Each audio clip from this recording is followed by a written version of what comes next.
Hey everyone, today I'm going to be doing a video showing how to zero a Century C308. This is the one here that you guys have probably seen a review on if you are not a subscriber to my channel. I do have a very in-depth video talking about this thing. I haven't been able to zero it up to this point because these Cetme style rifles require a special tool that I was finally able to pick up. When I did my video, I mentioned that the only places I was able to find them, they were like 25 bucks, and that was a lot of money to spend on what was essentially a one-time use item when this has the ability to put optics on it. But, you know, I never wanted to press this thing into any serious role because I like having zeroed iron sights, even if I have an optic. But I picked this tool up from, I think it's Sarco Inc. It was under $8, and I have no affiliation with that company. I'd never even heard of them before finding this listed on their website. So I finally got this in, so I'm going to be taking you through the process that I'm going to use to zero this thing. I've only been able to find one other video here on YouTube that discusses zeroing these, and it isn't a practical demonstration, it's more of a theory. So hopefully I'll be able to show you here how I'm going to approach this and how it's going to work, and we'll see how close we can get. The reason I say that is one of the main problems with these Cetme style rifles is the way you zero the front sight is a little bit different than you might be used to if you're used to more modern firearms. Normally you have an adjustment for windage, which is separate from your adjustment for elevation. So you can manipulate both individually to get a very fine zero. However, the way this works is the front post is off center. So what that means is as you raise it up or down, that front post will alternate between the left side and the right side. So you can't adjust elevation without adjusting windage, and you can't adjust windage without adjusting elevation. So I'm anxious to see how close we can get, but to be honest with you, I'm not really holding my breath too much. I just want to be, close enough to be able to get done the type of work that I would want to be able to do with iron sights on this rifle. So one thing I'm going to be doing is I'm going to be zeroing it with the 200-yard aperture. You have the 100-yard kind of open sight thing. I have a really hard time, or I should say my eyes have a really hard time getting a good sight picture with that. So I'm going to be zeroing it with my 200-yard aperture at 50 yards. And that's because with the calculations that I've done with the type of ammo I'm going to be zeroing it with, a 50-yard zero should kind of come back in at around 200 yards. So again, with the 200-yard aperture at 50 yards, that should still be more or less equivalent to a 200-yard zero, especially with how much slop there's going to be in this front sight. So first, I have a target now set up at 25 yards because what I want to do is A, be able to spot my shots easier, and B, be able to get really good sight pictures. So I'm going to get more or less where I want it to be at 25 yards, and then move it up to 50 yards, and then confirm my zero once again. And hopefully that should kind of speed up the process of being able to get this thing sighted in. So I'm going to go set up a camera downrange so you can spot my shots along with me, and then we'll get set up and fire our first shot.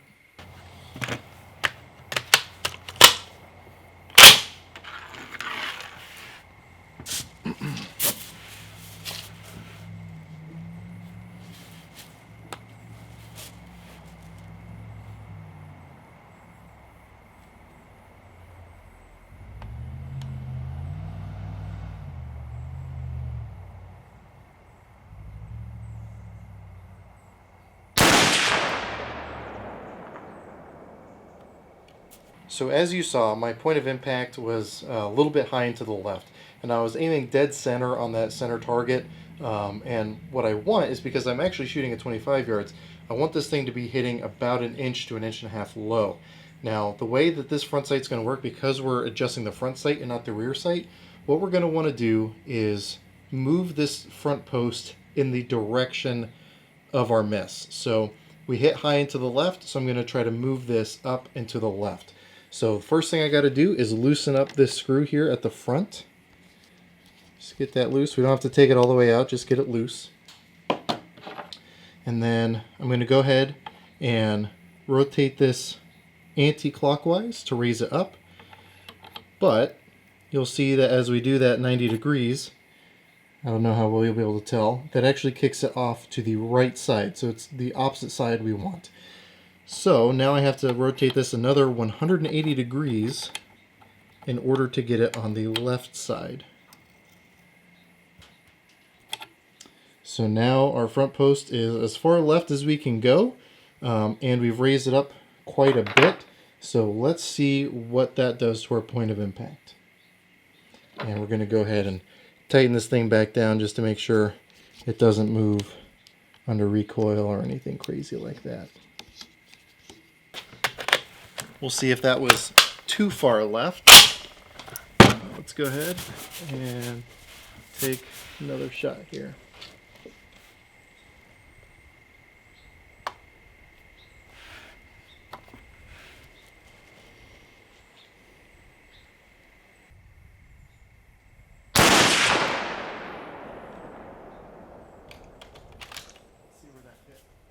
Alright, so we moved our windage about where we want it, but we actually have to come up quite a bit in order to drop our point of impact lower.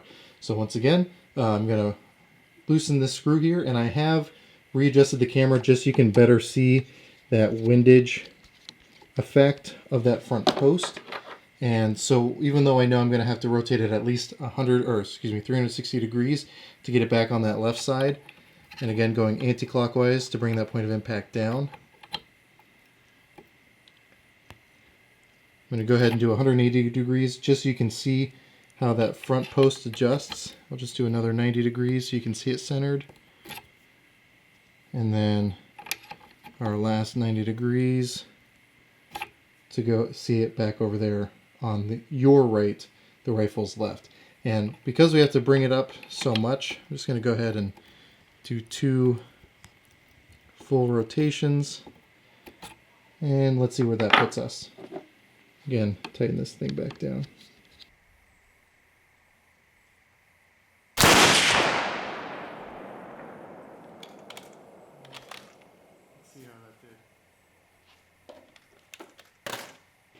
Alright, so based on that last point of impact shift, go ahead, loosen that little screw.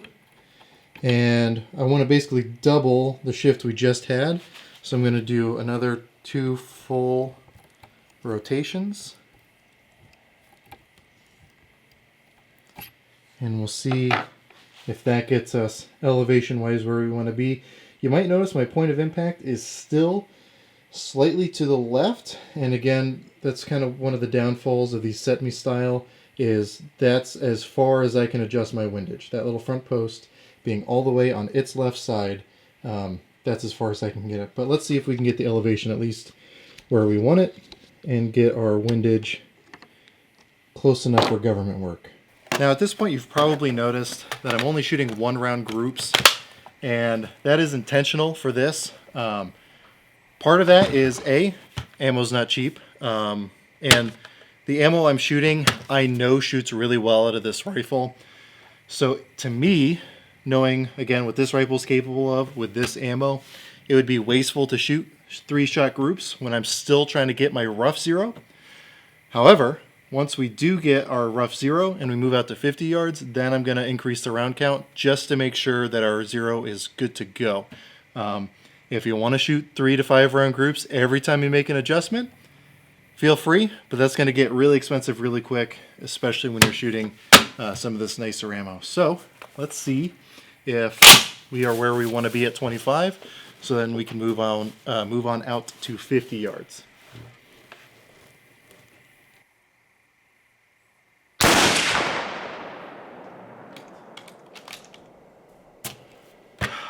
That might be it. Alright, so I haven't made any changes to my front sight. All I've done is move our target out to 50 yards. So let's see with a 3-round group now what our trend is. I'm going to be using the exact same point of aim, so I made sure to mark, or at least in this case take a picture of all our impacts so far so I don't mistake our new group with any of the previous shots. If you want to, you can use one of the other targets to you can use one of the other targets as a point of aim, or you can put up a new piece of paper. I'm just going to go ahead and plug away at the paper we're already using. So 3-round group.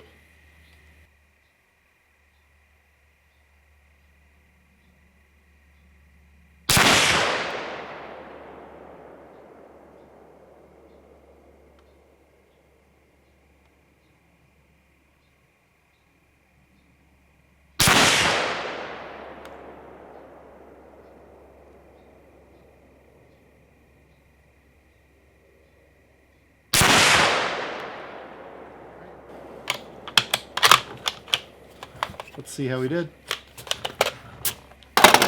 So I want to recap exactly what we did. My first shot, my point of aim, I set the top of my top front post right here, centered on the center target, and we hit high and to the left, which I expected because I've shot this ammo before through this rifle, so I was expecting that, but I wanted to kind of start from square one with you guys. So I brought that front post up and and I rotated the front post to the left, which brought our point of impact pretty much the same elevation wise. I was actually surprised how little elevation shift we had with even a full rotation. Still not as far right as I would have liked that point of impact to be, and that continues on all the way down here. So we know we had to bring it down. So then we hit this one right here, which was more or less point of impact, point of aim, point of impact at 25 yards. But since I wanted my zero to be 50 yards, I knew my point of impact had to be low. So we dropped that front post down again, and then we hit, I believe, this one down here. Once we hit that, I went ahead and figured that's going to be close enough for 50 yards. So I went ahead and moved the target back, and we hit this one, and this one, which that median trend is pretty much exactly where we want it to be. If I could bring it over to the right a little bit more, that'd be great. However, the limitation of the way these sights are set up on these Cetmes, C308s, we can't do that, unfortunately. There's no way to move the rear sight, and that front sight is as far over to the side as we can go. So in 8 rounds, we got the zero that I wanted. Obviously, if you want a 100-yard zero or whatever zero you want, you'll probably have to push that back. My eyes, there's really no point doing a 100-yard zero with iron sights just because my eyes aren't good enough to do that consistently. So 50 yards is usually what I'll go for iron sights, and we accomplished that. But really quick, I want to explain the theory behind how I adjusted the front post to be able to make my adjustments. And this is only going to apply if you're doing all your adjustments on your front post. If you're doing windage on your rear post and elevation on your front post, this is going to be different. But since we have elevation and windage all on the front post, this theory will apply. So let's assume that this right here was my point of aim from the get-go. This diamond was this diamond. So I set the top of my rear sight right there. So we'll just pretend that this is my rear sight from my perspective. And my first shot went right here. So my point of aim is right here. My point of impact is up here. What essentially I'm trying to do is, since I know where my point of impact is, I'm trying to bring my point of aim to that spot. So my goal is to get my front post essentially to be right here. Because if I can do that, I know that my point of aim is going to be exactly at my point of impact. That's why a lot of times if you have like a lead sled or something, or you can lock down your rifle somehow, you can shoot one round with a scope, leaving everything stationary, move the crosshairs to where your impact actually was, and then your second shot will be centered. So I needed to move that front post from my perspective as the shooter up and to the left to get that to happen. So by rotating it anti-clockwise, it brought that front post up, and by letting it drift to the left side from the rifle's perspective, we're able to get that accomplished. Now again, it's not perfect because we're still a little bit further left, but that's as close as we're going to get with these iron sights. Now, I'm sure most of you probably knew that. I just wanted to give a kind of a visual demonstration of exactly what I'm talking about here. So hopefully that was helpful for you. Again, I know there's another video out there, but I wanted to show practically how this was going to work. And again, show you how to use this front sight post tool. I would get a hold of these as soon as you can, because it doesn't seem like anyone's making these anymore. So you pretty much have new old stock, which this is. I know Tapco was making some for a while, but to my knowledge, I can't find any anywhere. So you might get lucky on eBay. I know there are people who say you can kind of make one of these on your own. I didn't want to go through that trouble, and for under $8, not including shipping, I was willing to do that, and I went ahead and ordered a chest rig and a sling to go with it. So it was worth it. So again, I got this from Sarco Inc. I can't tell you how long they're going to stay in stock though. So I would get one sooner rather than later if you own one of these C308s and you want to get your iron sights zeroed in. Again, we are limited by these iron sights. We can't get it exactly where we want it. However, we're close enough to where we're easily minute-a-man accurate at 100 yards and beyond, which I know this rifle specifically is capable of. And just FYI, I was shooting 150 grain Fiocchi ammo. If you've seen the review on this rifle, I used that and it shoots very, very well out of this rifle. In fact, when I did a scope review, I used this rifle and I was smacking steel at 290 yards with that ammo, and it was no issue whatsoever. Those of you who have seen my review on this probably no doubt noticed the front of this looks a little bit different, and that is because I now have the Midwest Industries handguard on here. Now, quick note, if those of you who have probably looked into this before, they are not made for Cetme rifles. They are specifically for like the PTR HK91 style rifles, G3 rifles, etc. They will not work on a Cetme without some ingenuity on your part. So I found a workaround. I'll probably be going more in depth into how I got this thing to work in the future if it continues to work, but so far so good. We'll see how it lasts. If it does last, I'll definitely let you guys in on my little secret and maybe see if I can't improve upon it to make it a little bit more solid than it is now. And no permanent modifications to the rail or to the rifle. I want to throw that out there. So that was kind of my goal with it. And I went ahead and threw on one of these, in the new Inforce WMLs. It's still in testing. Kind of gave up on the APLs. But anyway, you'll see more about that if and when I do a video on this WML here. So if you want to see more on the C308, definitely subscribe to my channel. This thing will be, definitely sticking around for the long haul. If you feel so inclined, I do have a Patreon page. The people who support me over there are the people who allow me to be able to come out here and shoot videos like this one. And I am also uploading to Full 30, so I would at least recommend to subscribe over there, even if you don't watch videos there, just because YouTube's already deleted some of my videos. They've set precedent for deleting entire channels before. So if something does happen over here, at least by being a subscriber over on Full 30, you'll be able to follow things as things develop. But hopefully it never gets to that point, but we'll see. If you have any questions, comments, or concerns, go and throw those in the comment section down below. Try to get back to it as quick as I can. But anyway, with all that said, as always, I hope you got something out of this video, and I really appreciate you watching.